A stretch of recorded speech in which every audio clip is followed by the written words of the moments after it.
Hello friends, welcome to Kavish Cute Kitchen. இது வரைக்கும் நம்ம சேனலை சப்ஸ்கிரைப் பண்ணாதவங்க மறக்காம சப்ஸ்கிரைப் பண்ணுங்க. பக்கத்துல உள்ள பெல் பட்டனை பிரஸ் பண்ணுங்க.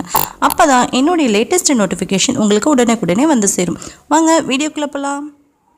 உங்கள் அனைவருக்கும் அன்பான இனிப்பான பொங்கல் இனிய நல்வாழ்த்துக்கள். இனிப்பான பொங்கலுடன் மிக இனிய பொங்கல் நல்வாழ்த்துக்கள். வாங்க எப்படி செய்யுதுன்னு சொல்லிட்டு பார்க்கலாம். இன்றைக்கி இனிப்பு பொங்கல் எப்படி செய்யுதுன்னு பார்க்கலாம். இன்றைக்கி பொங்கல் அன்றைக்கி காலையில் இன்றைக்கி எங்கள் வீட்டில் இனிப்பு பொங்கல் செஞ்சுருக்கோம். ஸோ அது உங்களுடைய நான் இன்றைக்கி ஷேர் பண்ணிக்க போகிறேன். வாங்க பார்க்கலாம். இதுக்கு வந்துட்டு நான் 1 டம்ளர் அரிசி ஊற வச்சுருக்கேன். இந்த டம்ளரில் வந்துட்டு ஒரு டம்ளர் அரிசியும் 1 மூடி தேங்காயும் எடுத்திருக்கேன். இதுக்கு பால் எடுக்கிறதுக்காக இப்போது பாசிப்பருப்பு இது 1/2 டம்ளர் சேர்த்துக்கலாம்.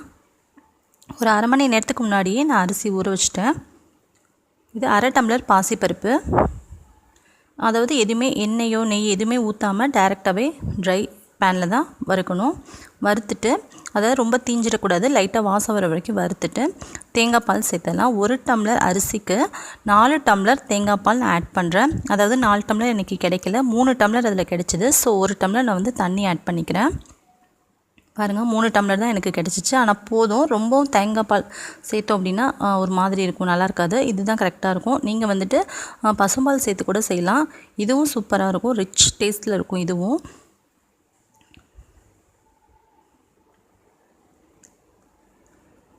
இதை நல்லா கலந்து விட்டுட்டு நம்ம 1/2 மணி நேரத்துக்கு முன்னாடி ஊற வச்ச அரிசியை கழுவி வச்சுருக்கோம் சுத்தம் பண்ணி, பச்சரிசி. அதையும் இது கூடவே சேர்த்துடலாம். சேர்த்துட்டு நல்லா கலந்து விட்டு நம்ம விசில் வச்சுருவோம். ஒரு 4 விசில் வரட்டும். 4 விசில் வந்ததுக்கப்புறமா நம்ம ஓப்பன் பண்ணி பார்க்கலாம். 4 சவுண்டு வந்து ஆஃப் ஆனதுக்கப்புறம் ஓப்பன் பண்ணியிருக்கேன். நல்லா குலைவாக வெந்திருக்கு. இதை நல்லா ஸ்மேட்ச் பண்ணி விட்ருங்க கரண்டியை வச்சு. ஏன்னா வெல்லம் சேர்த்ததுக்கப்புறம் நம்ம ஸ்மேட்ச் பண்ண முடியாது. ஸோ இதை நல்லா ஸ்மேட்ச் பண்ணி விட்டு இப்போது நம்ம வெல்லத்துக்கு உண்டான பாகை ரெடி பண்ணிடலாம். அதாவது இது பாகு கிடையாது, ஜஸ்ட் வந்து இது கரைஞ்சால் போதும். நமக்கு வந்து லிக்விடாக கிடைக்கணும் அப்படின்றதுக்காக ஏலக்காய் வந்து தட்டி வச்சுருக்கேன். அதை வெல்லத்தோடையே சேர்த்துக்கலாம். தண்ணி கொஞ்சமாக ரொம்ப கம்மியாக ஊற்றுங்க. ஏன்னா கொஞ்சம் ஊற்றுறப்பே பார்த்திங்கன்னா நிறைய லிக்விட் ஃபார்ம் ஆகிடும். இது வந்துட்டு கரைஞ்சதுக்கப்புறம் வெல்லம் எல்லாமே இதிலே கரைஞ்சதுக்கப்புறமா இந்த தண்ணியை நம்ம வடிகட்டி நம்ம இதில் சேர்த்துடலாம். வேறு பாத்திரத்தில் நான் மாற்றிட்டேன். அந்த பொங்கலில் நம்ம அரிசி வெந்து இருக்கு இல்லைங்களா, அதில் நம்ம சேர்த்தாச்சு. சேர்த்து ஸ்டவ் ஆன் பண்ணிக்கோங்க. ஆன் பண்ணிவிட்டு இதை நல்லா கலந்து விட்டுக்கோங்க. கொஞ்சம் நேரம் சிம்மில் வச்சுக்கோங்க, தயவுசெய்து ஏற்றி விட்டுறாதீங்க. ஹை ஃப்ளேமில் வச்சிங்க அப்படின்னா ஃபுல்லாக அடி பிடிச்சிரும். கம்மியான லோ ஃப்ளேமில் வச்சு இதை கிளறி விடுங்க. நல்லா எல்லாமே வந்து ஃபுல்லாக ஃபார்ம் ஆகி கிளற வரைக்கும் ஒரு 5 நிமிஷம் மட்டும் வைங்க, ரொம்ப நேரம் வேண்டாம். அதுக்குள்ளே நம்ம முந்திரி பருப்பும் திராட்சையும் நம்ம பொரிச்சு எடுத்துடலாம். முந்திரியும் கிஸ்மிஸ் பழமும் நான் பொரிச்சுக்கிறேன். நெய்யில் பொரிச்சுக்கோங்க. இது நெய். இன்றைக்கி காலையில் செஞ்ச ஃப்ரெஷ்ஷான நெய்யில் நான் இன்றைக்கி செஞ்சுருக்கேன். உங்களுக்கு நெய் எப்படி இருக்குன்னு வீடியோவில் போட்டிருக்கேன், நீங்கள் தேவைப்பட்டால் பார்த்துக்கோங்க. இதில் நல்லா கிளறி விட்டுக்கலாம். இதில் நெய் ஏற்கனவே போட்டு பண்ணியிருக்கோம். இதனால் நெய் பத்தாதுன்னு கொஞ்சமாக நெய் நான் ஆட் பண்ணுறேன்.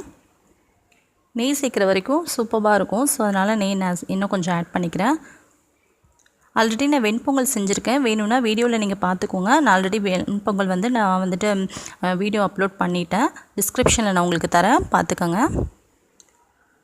அவ்வளோதான், நம்ம இப்போ சர்வ் பண்ணிடலாம். இந்த வீடியோ உங்களுக்கு பிடிச்சிச்சின்னா லைக் பண்ணி ஷேர் பண்ணுங்கள், மறக்காமல் சப்ஸ்கிரைப் பண்ணுங்கள். உங்களுக்கு ரொம்ப ரொம்ப யூஸ்ஃபுல்லாக இருக்குதுன்னு நீங்கள் நினச்சிங்கன்னா எனக்கு தயவுசெய்து கமெண்ட் பாக்ஸில் உங்களுடைய கமெண்ட்ஸை போஸ்ட் பண்ணுங்கள்.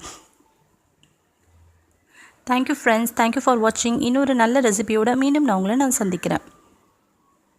அனைவருக்கும் இனிய பொங்கல் நல்வாழ்த்துக்கள்.